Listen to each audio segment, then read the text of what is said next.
When people want to change the scope, functionality, or specification of your project, what do? Do you roll over and say yes to everything?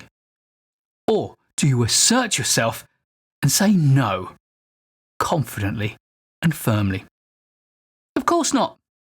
You need to make a rational decision every time. And that means a process, a change control process.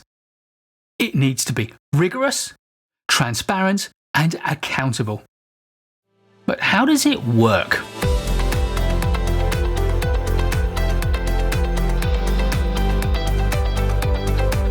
Project change control is a process. It starts with a request for a change in scope or functionality or capability or specification. The process will then capture the request formally, assess it rapidly, carry out a full evaluation, review the options and make a decision, implement the changes, and track those changes and learn from the process. That's the 6-step process that I'll be describing in this video, but please do note that many of the formal approaches to project management, as documented in things like the PMI's Guide to the Project Management Body of Knowledge, or the APM's Body of Knowledge, or the Prince 2 manual, Managing Successful Projects with Prince 2, do not include what I've described as steps 5 and 6. They don't consider anything after the decision as part of the change control process. However, I disagree. What kind of process is it if we fail to implement the changes that we agree and we don't review what's happened and what we've learned from it? So, step 1 is a request for change. The change control process starts when someone makes a suggestion or a request for a change. This is known as a change request or a request for change, or an RFC. Whatever you call it, your first response is simple. You thank them for their suggestion or their request, and you take note of it. You'll need a simple change request form to document their request. And the most important questions to ask them are, what precisely is the change you're suggesting or recommending or requesting? And why? What are the drivers that make this change necessary, or the potential benefits that make it desirable? A change request form is likely to be structured into 3 parts. Part 1 is the proposal. This documents the change requested and the reasons. Part 2 is the review, which documents our assessment of the implications of those changes, which we'll talk about more at stage 3. The third part is for the decision. This is where the decision maker or the decision makers will record their decision, either to support and uphold the request or to reject it, and, importantly, their reasons.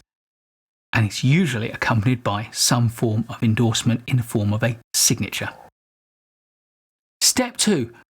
Change control rapid assessment. Not all change control processes will have this step, but to me, it makes sense for the project manager to conduct a rapid assessment of the change request. There are 2 things that I would typically consider at this step. And the first is my familiarity with the change requested. Has this request been made before? If it's new, then I can move on. If it sounds familiar, if it's the same as or similar to one that's already been requested, has a decision already been made? If so, I'll let the requester know, and I probably won't need to take any further action. If the change request is still in progress, then does it make sense to combine the existing change request with this new one? Does this new one add anything to it, or does it modify it in any way that is material that I need to take into account? The second thing to consider is the scale of the change requested. In some contexts, the project manager will have the authority to deal with minor change requests on their own, to evaluate them and to make their decision. This will usually be based on their seniority within the organisation. So ask the question, does this change request have either a nil or a small impact on the schedule, the budget, the resources, the risk, or the quality of the project? If so, it's likely that you as project manager will be able to make a decision with minimal formality. It doesn't, however, mean that you shouldn't be recording the change request and your decision. Step 3, change request evaluation. The bulk of your work will come at this step. Work with your team to document the implications of the change requested for things like the project schedule, the budget, the resources you will need, the risk profile of your project, and on the implications for other things that are going on around your project. This evaluation will allow you to complete the second part of the change request form. This means you'll be able to present the decision maker, which may be an individual or it may be a change control board of some form, with a balanced argument, a mini business case, which sets the benefits or the drivers for the change against all of the implications of that change, which are likely to be increases in the budget, the resource requirements, maybe even the risk profile, and the time it will take to deliver your project. Step 4, formal review. Your project decision makers need to assess the case that you have put forward, and based on the evidence, they can make one of 3 possible determinations. Firstly, they can choose to accept the request for change because the case is compelling. The benefits outweigh the costs and the risks. Second, they can choose to reject the request for change because the case is not compelling. The benefits do not outweigh the costs or the risks or the delays. The third option is to defer their decision. However, to my mind, there can be only one reason for deferral, and that is because they do not have enough information to make a definitive judgment. Which raises the question, why would that happen? Why would they not have enough information? And that, my friend, is down to you as the project manager. It's your job to provide all of the information they are likely to need and to get to know their information requirements, because the implication of a deferral is that it is likely to increase the cost and possibly the resource requirements and the risk of making the change. A decision maker or a change control board of any kind needs to know that it must not defer any decision unless it cannot reasonably make that decision. Step 5, change implementation. Now it's time for you and your project team to implement the change that has been accepted. Now, the good news is that you've already calculated the impacts on budgets and schedules and resourcing, which means you have a plan. So really, it's just work.